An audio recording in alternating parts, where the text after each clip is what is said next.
Good evening, Watertown community. Welcome to our Road to the Referendum event, coming to you live from wonderful Watertown High School.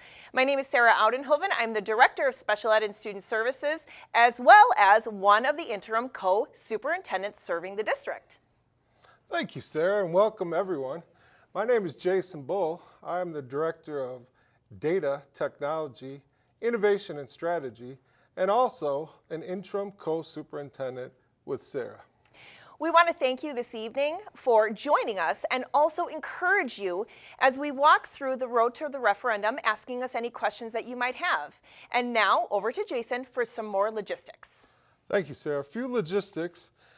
First, as Sarah mentioned, we'll do a presentation around the why, what, and how of our operational referendum. We'll pause throughout that presentation for questions, but we'll also leave time dedicated at the end of our presentation for questions. We have questions available, or you can submit questions using our link on our website under the Operational Referendum tab, District Facebook page, and our YouTube channel. For planning purposes, social media comments are currently turned off to allow us to focus on our presentation and questions submitted through our link.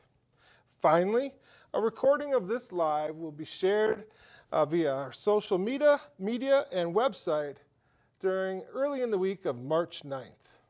Now, Sarah, are you ready for this presentation? I'm ready, Jason. Are you sure you're ready? I think I am. I think we are. Yes. And so we cannot start talking about an operational referendum without talking first about our tagline. Our tagline speaks to really a partnership.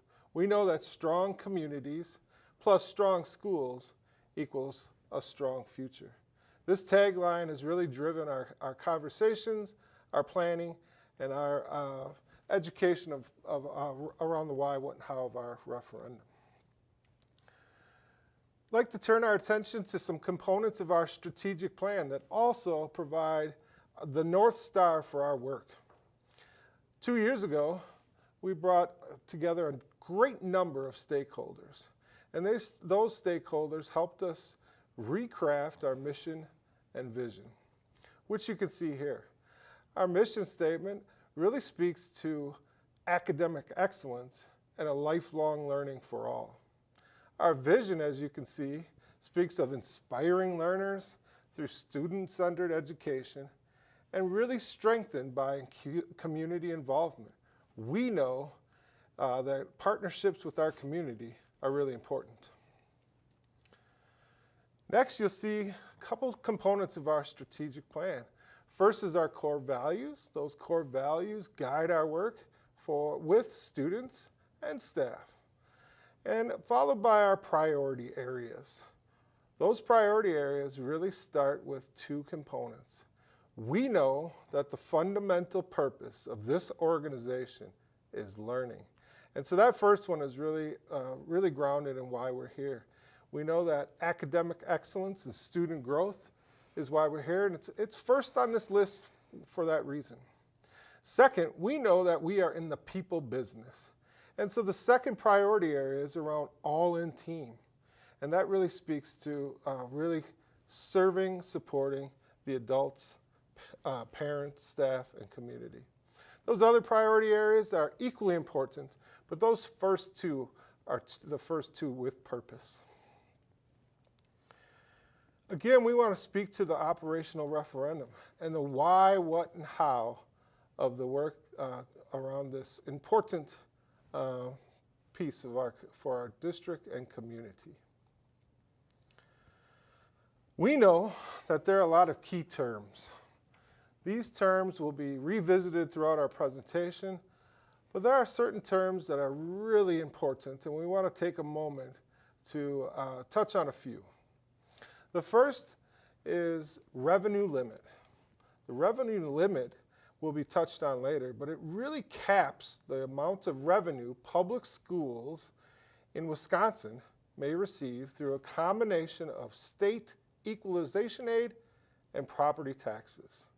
And again, we'll revisit this later, but that's an important term for us to consider. The next is our fund balance. The easiest way I think about a fund balance is like a savings.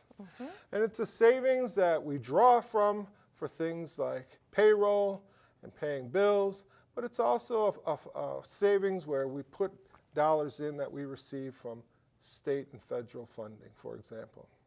And so that fund balance, again, we'll touch on it more later. The mill rate. The mill rate is an important piece that, again, we'll revisit, but it's a tax rate used by local governments to calculate property taxes. What I always remember is that the mill is equal to $1 in property taxes per $1,000 of property's fair market value.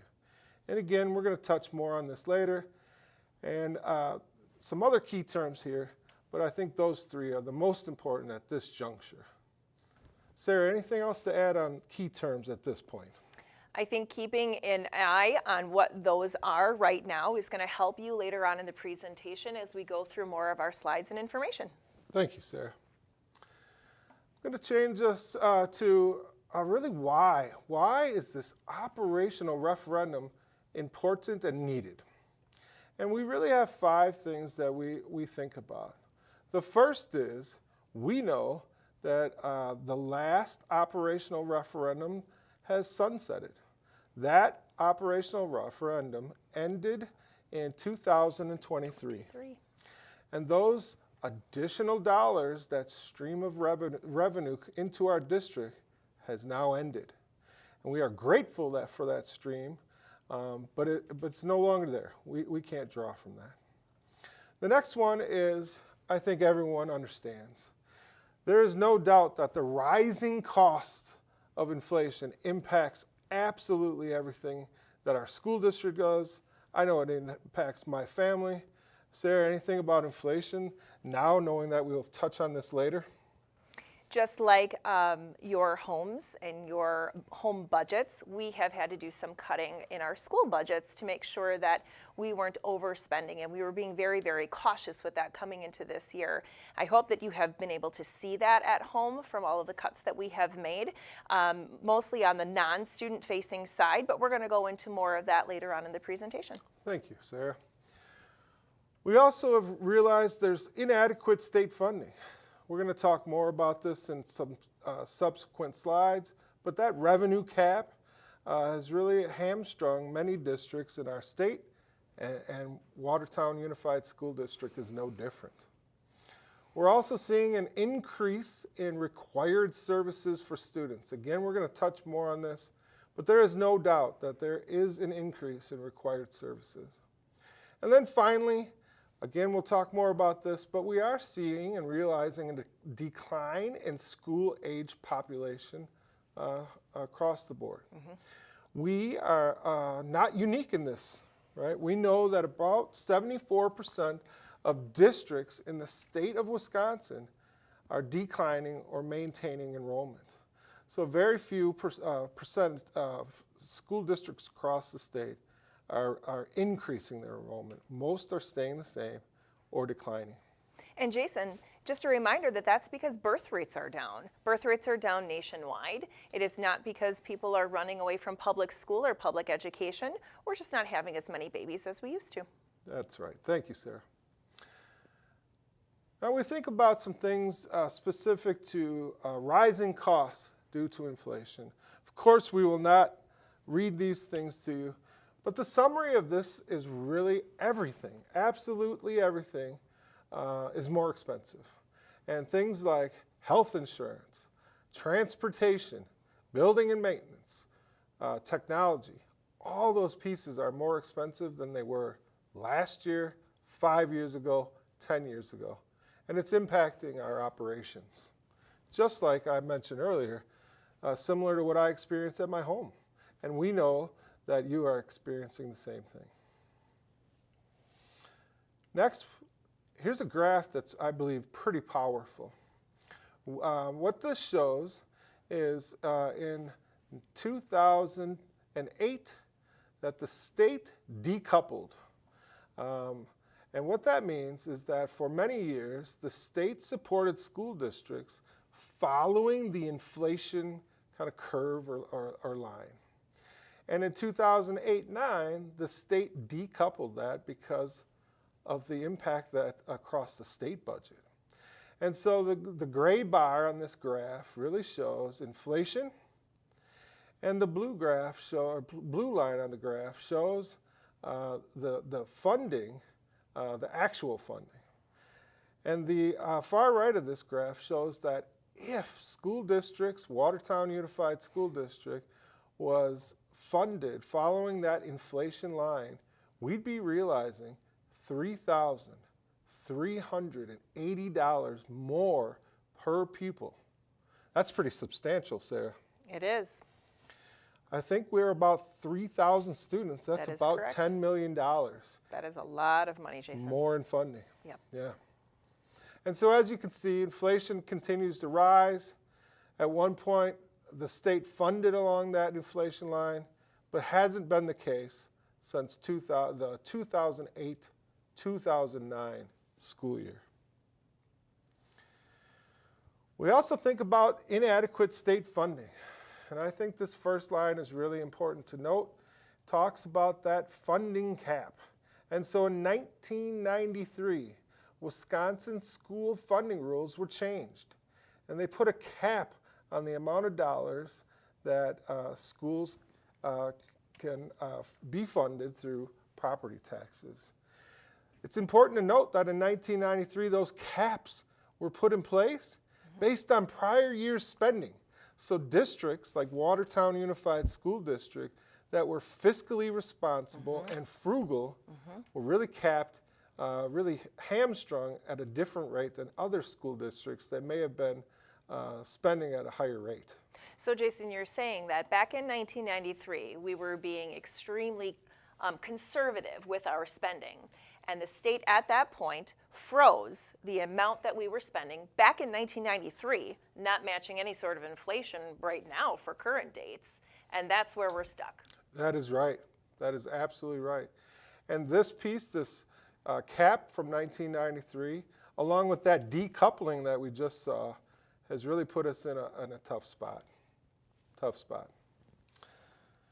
I think it's also important to note that when that cap was placed on school districts in 1993, the state said that one way to get more revenue in a district is to go to the public and seek for a capital or operational referendum. We're going to talk more about those terms, but that's a strategy that the state has provided school districts to increase their revenue. And we're going to talk more about that. So just like other school districts in the state of Wisconsin, coming up on April 7th, we are empowering our community to tell us how they feel about public education and what the students should see moving forward. Got it. Right. Thank you, Sarah. We think about those increased and required services. I think technology is the best example. You know, when I started teaching, Sarah, I don't know if you remember, but we had a textbook. Oh, and yeah. those textbooks we would receive, and we'd use those for 10, 20, 30 years. You all remember the textbooks? We used to write our names on that front cover, That's and then right. we would see who had it for Right. the 10 years prior. Yep. I wrapped mine in a paper bag from the grocery I did too, store. and then you draw on it. Absolutely. And, yeah. But no longer are those textbooks something that we utilize. Many, if not all, of our curricular resources are connected to technology. And what that does is really allow or encourage us, there's a need for it, to think about things like infrastructure. What is our infrastructure to make sure that our technology works and works seamlessly every day? It has us think about how do we keep data and our students and staff safe. So there's security pieces that we must consider. And those curricular resources really are connected to technology. And so many districts, Watertown Unified School District being one of them, has really gone to one-to-one devices. So our students and staff are really navigating through their day-to-day operations using a Chromebook. And so that's just one example of many that speak to the increase in required services for students. I think it's a great example. Next, again, this slide really speaks to a few high-level pieces around our decline in school-age population. As Sarah mentioned earlier, the birth rates across the United States have decreased over time. And again, Watertown Unified School District, our community, is no different. We're realizing a decline in school-age population, and I believe the next slide captures what that data looks like. Here what you see is WUSD enrollment over the last several years. You can see in 2015-16 compared to last year, 24-25. And so we see a steady decline. At one point, 3,779 enrollment. Last year, 3,076. I think our January count, we're just under 3,000. Is that right, Sarah? That is correct, Jason. Yeah. And so we're seeing that decline. Again, just to remind everyone, 74% of districts across the state of Wisconsin are seeing similar numbers. So yes. we're not unique, and we're not alone. We think about school vouchers, and we know that that is a piece of the puzzle. I think what's important to remind our community here is the first and foremost is that philosophically we see every student in our community yes. as being a student and a learner that we need to support. Yep, all of the children that are in the Watertown community deserve great education, whether that's at the public schools or the parochial schools. And at some point, a lot of those parochial school students do become public school students. That's right. We see some enrollment trends where students enter our school district at grade 9, for example. Is that right, Sarah? That's correct. Yeah. And so when we think about school vouchers, I think that's very important to remind everyone that we see every student in our community as a student we need to serve and support. Beyond that, we know that vouchers are part of the local tax piece. And what we're finding is that it's really an education piece versus dollars that are being removed from our budget. Mm-hmm. And what I mean by that is the state has worked hard to ensure that the voucher piece is part of the tax bill, but it's separate from public school tax bills. So, Jason, does that mean that the money that is going through vouchers does not go to the public schools at all? That is right. There are some programs, and I think you're going to touch on this, Sarah, yeah. that dollars that go from public schools to private schools, but by and large, this piece is important for our folks to know. Mm-hmm. There's a separate line calling out the dollars that go to public schools, mm-hmm. and then another line that calls out the dollars that go to our private school partners. Mm-hmm. Sarah, could you touch on those pieces that do get funneled through public schools, please? Sure thing, Jason. So many people have asked me, well, then what does funnel through a public school district to a parochial school? One of those pieces is called equitable services. So for our children who receive special education through a parochial school, it's a little bit different. They don't have an IEP, they have a service plan. However, the Watertown Unified School District is required by law to support those students in the parochial schools, and there's a set dollar amount each year. Right now, in the Watertown Unified School District, we have a speech pathologist that goes around to all of our parochial schools and delivers services to those students in 4K through first grade. And that's how we utilize the equitable services. We also provide professional development to parochial schools and resources and coaching. And it's been a great partnership. And we take that partnership very seriously, and we have grown that partnership. They are wonderful, wonderful people. And again, we're in this together. All of the students in the community are students of the parochial and public schools, and we want to make sure that we serve everybody. Thank you, Sarah.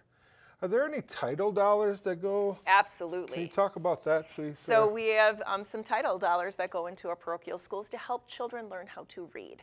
And those school funds are funneled through the public school into the private schools. And those are relatively small amounts of yes. dollars. Is that true? The title funding is small. When you think about what's small, it's perspective. For Sure. the equitable services, it's about $110,000 a year. And it's small and relative to our full budget. That is correct. That's right. Thank you, Sarah. We'd like to pause for questions. I think we have a few. Sarah, can you Okay, here's a great question. you. Can the district use its fund balance to address its needs? It's a great question. Thanks for whoever submitted that. The answer is yes. And the district has leveraged fund balance dollars to support its needs. Yes. It's also equally important to note that though that strategy is not sustainable. That is correct. That is correct. We know that typical fund balance for districts are between 15 and 25%. I would say a healthy fund balance is closer to 25%. That is Sarah? correct. That is correct. When you get down to 15%, it's making you very, very nervous about being able to make payroll, pay for expenses. If there's an emergency that happens, we might not have the funds to cover that. And then short-term borrowing has extremely high interest rates, and we would never want to do that. And so just to summarize, the answer around fund balance and being used for needs, the short answer is yes. The long term, that is not sustainable. Many districts maintain that fund balance between 20, 25, 30%. That is correct. Thank you. Should we take one more? Sure, that'd be great. Thank Okay.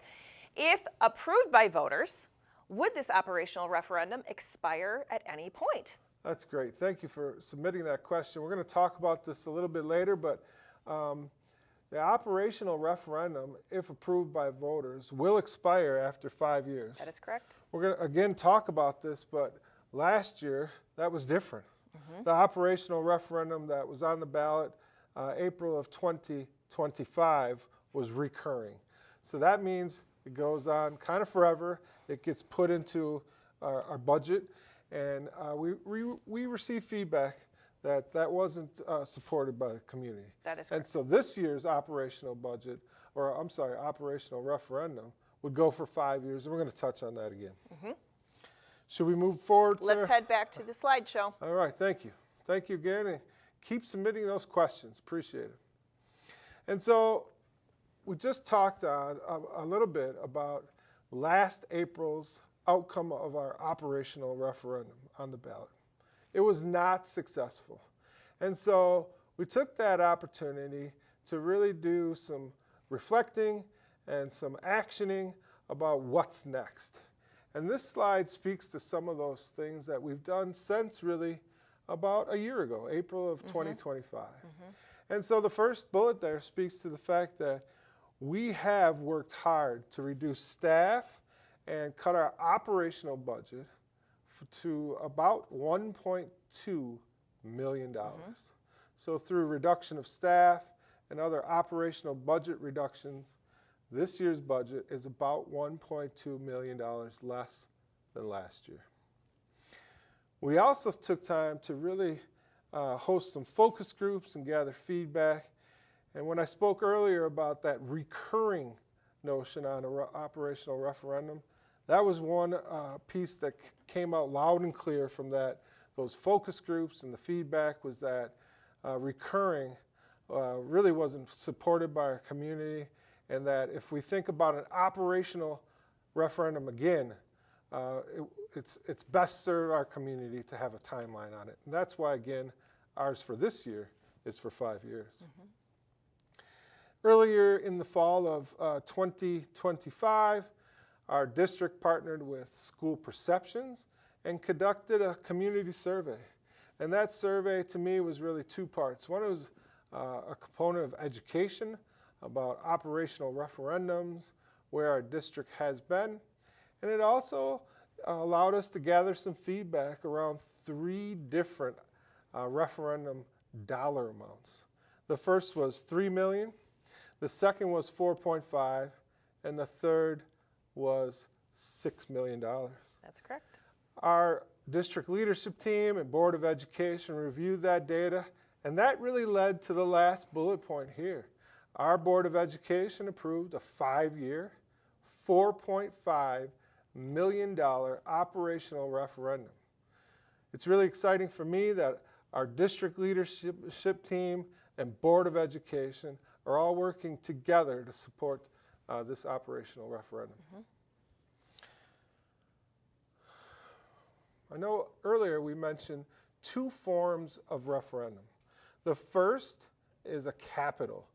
A capital referendum, I think of new things, New doors. new buildings, New doors. new roofs. Those things are new. That's the easiest That's way I right. remember. And that is not the referendum that we have on the ballot for April. Not this time. Nope. This referendum is around operational. And these bullets really speak to what that means and what it doesn't mean. And so operational referendum is not new things. It is for day-to-day cost of running schools. It is not, again, for new buildings or major renovations. I think this next bullet is really important, and 3 words really stick out as important pieces to mention here.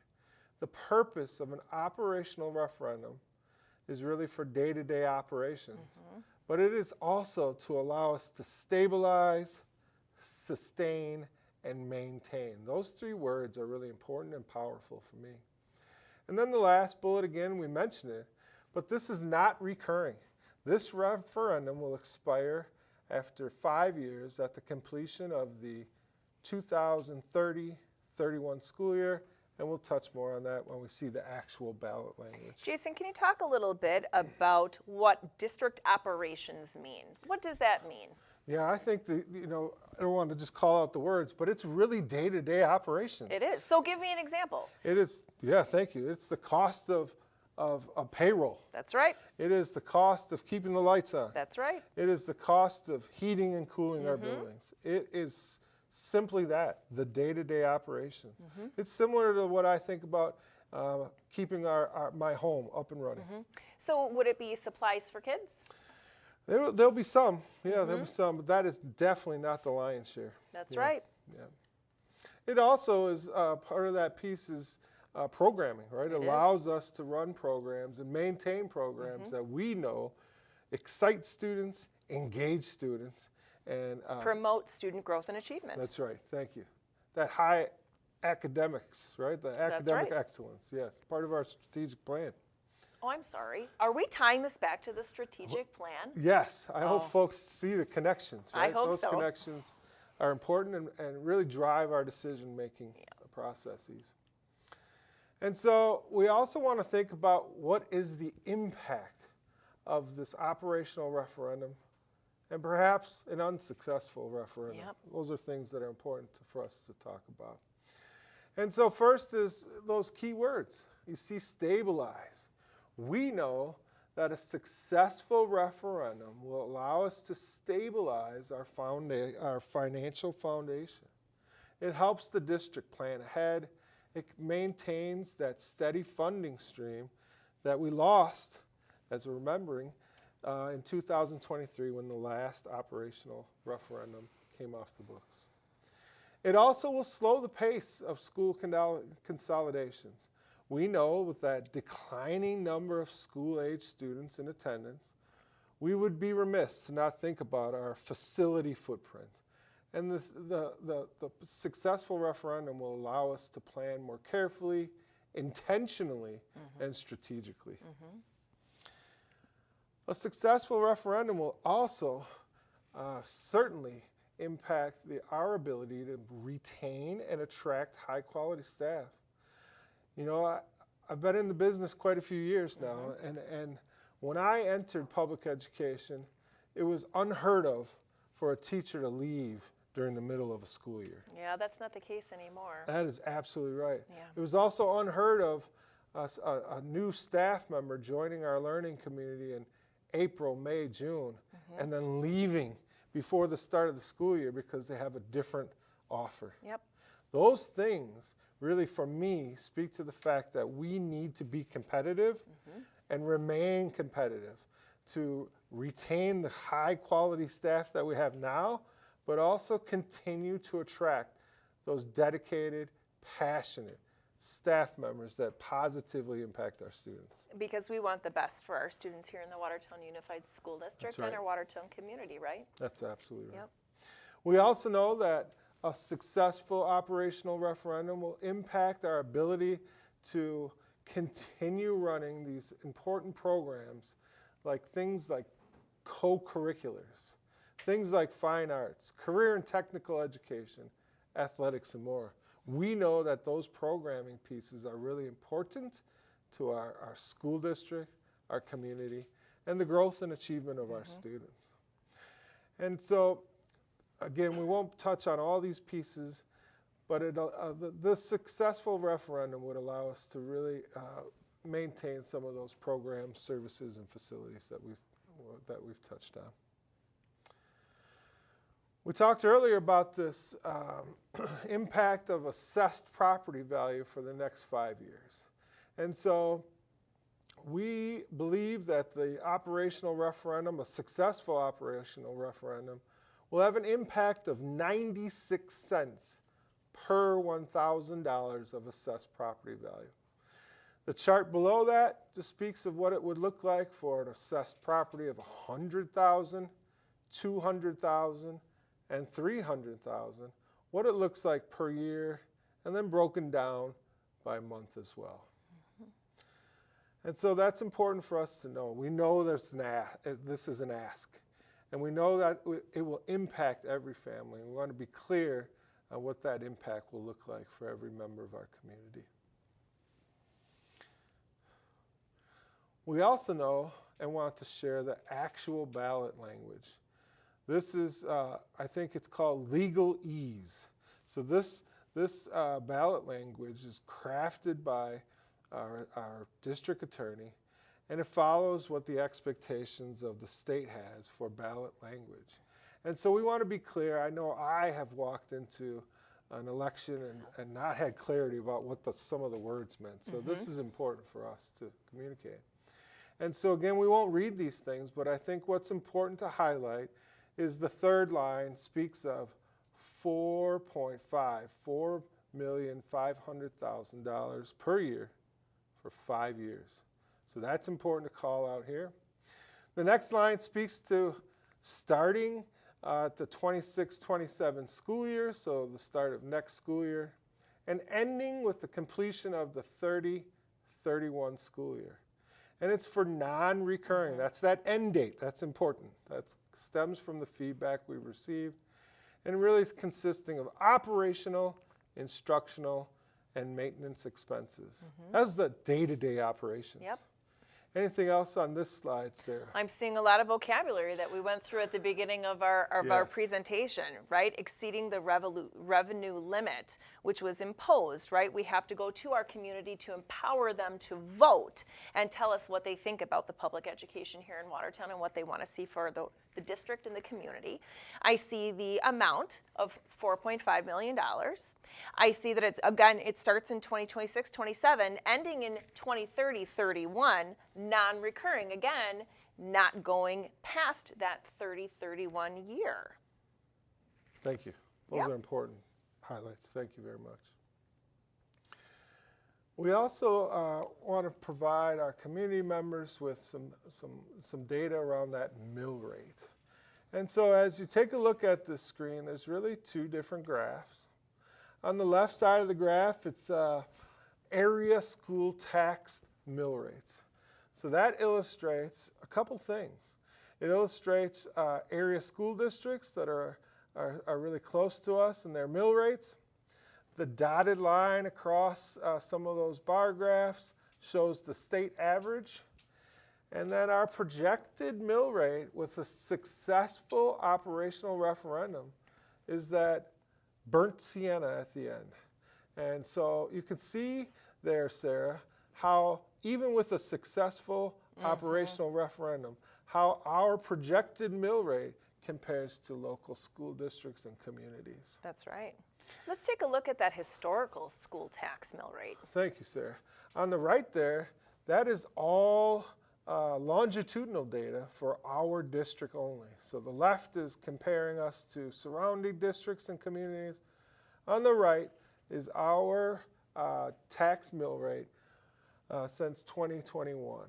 And you'll see that by and large, the mill rate has gone down over those years, and that burnt sienna bar graph at the end, again, is our projected mill rate. We know that it would go up. We know the impact of that on families, and we take that seriously. So taking a look at that graph, it looks as though it doesn't go up as much as it was in 23-24. That's what I see as well, Sarah. Yep. It does go up. But so we're well aware of that, Right. and the ask of our community is important for us to highlight. Yep. Thank you. The next few slides really speak of what's at stake. And it's important for us to communicate that what's at stake is in no way, shape to threaten our community, Right. threaten our parents, threaten our staff and students. These are things that we would be remiss not to consider without a successful referendum. Yeah. And so we know that even with a successful operational referendum, we will need to reduce and will reduce our budget. Earlier slide talked about the fact that we reduced our budget for this year about $1.2 million.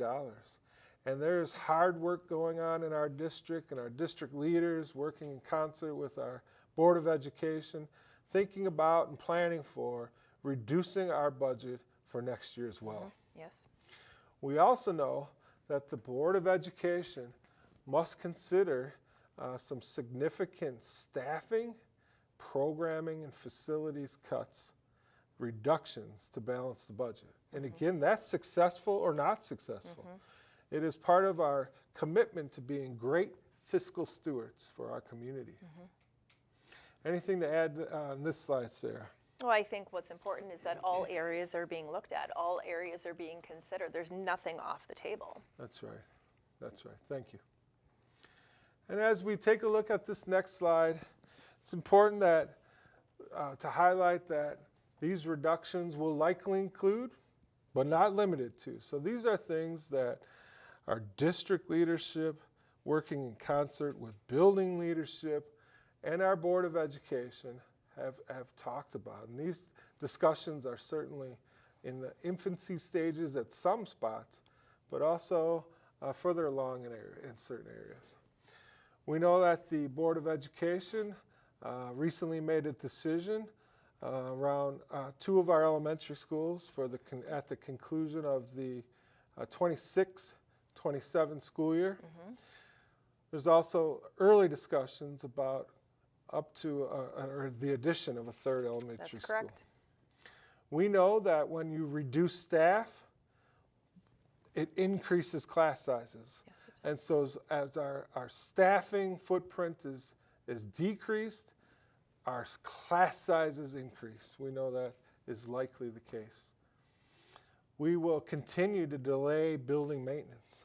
Yeah. We know that delaying building maintenance is certainly not sustainable, certainly not industry standard, certainly not best practice, but it's something that we have to consider and perhaps continue to do. I think continue is That's a the key word, because yeah. we've been doing that already. Yes. Again, leadership, district and building leadership, working in concert with the board, have talked about the implications of eliminating full day 4K. And, you know, we do know that we are in a bit of a desert for daycares, and we would never want to do that because we know that that impact to our families and impact to early student achievement and that early intervention and getting them to read and learn how to share and learn how to play and learn how to learn is really, really important. That's right. Thank you. However, just to keep everyone in the loop, with 4K, we don't get reimbursed at the 100% rate. We get reimbursed at a 60% rate. And so when we run a full day 4K, we are running it as though you know, it would be reimbursed at 100%, and it's not. That's right. Again, conversations have begun or continue perhaps about selling district office, the ESC, and relocating staff, and what are the implications of that. We've had some early planning discussions about what would moving grade 7 and grade 8 from RMS to the high school building look like, and what are the implications there. That would really lead to the next bullet around reconfiguring the RMS building into some other grade configuration. We know that if we move 7 and 8, that means there's some space availability at that building. What would that look like? And then the last one is really, again, thinking about the reductions in academic and extra co-curricular programming really across the district. And so these are things that have been talked about, and plans are in place to some level around all of these. That is correct. I think it's important as we begin to close out our time together, Sarah, is to really reiterate our commitment. And I hope that you've seen some of these pieces throughout our presentation, seen these pieces in our literature, and more importantly, seen these pieces in our work. And these things are really important to us and really are constant reminders on how we navigate the present, but also the future of our district and community. And it starts with transparency. We know that our communications, our discussions, our literature needs to be transparent. Very much so. For our students, Yep. for our staff, parents, and community members. Yep. I think we have a history of being great fiscal stewards of dollars, all the way back to 1993 and beyond, before that. But we continue to think about and execute a plan for us to be fiscally conservative. We want to be great stewards of dollars, and we are committed to doing that in the future.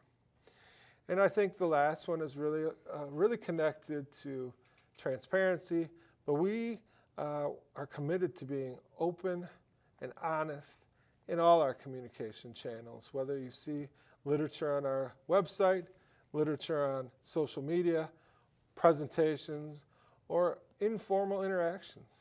We want to be open and honest with every member of our stakeholder groups, and that's really important for us. All right, well, we've got another question. Are you ready for this Yes, question? please. Okay, coming in live. The financial situation for the school district sounds very challenging. Are we in danger of the state stepping in at this point? I really think of that question. Thank you for whoever submitted that. I really think about that question in two parts. The first part is yes, the financial situation is challenging. It is. There is no doubt that the $1.2 million of reductions last year is having an impact on our programming and our work this year. Further reductions will also have an impact. Very much so. And so yes, the first part of that is yes, our financial situation is challenging. The second part is, are we in danger of the state stepping into our district now? The answer is no. Right. And I would really point to a number of things of the why. One is that I would remind our community and our stakeholders that the district has a long-standing tradition of being fiscally responsible and great fiscal stewards. And so we're certainly in a challenging situation. We are by no means at a point where we're thinking about or discussing or planning for the state to come in and take over some decisions for our community. So thank you again for submitting that. Ready for another? Yes, Okay. please. Over the past few years, WUSD has communicated that the school board actively worked to reduce the district's portion of the mill rate for taxpayers by not levying as much as possible.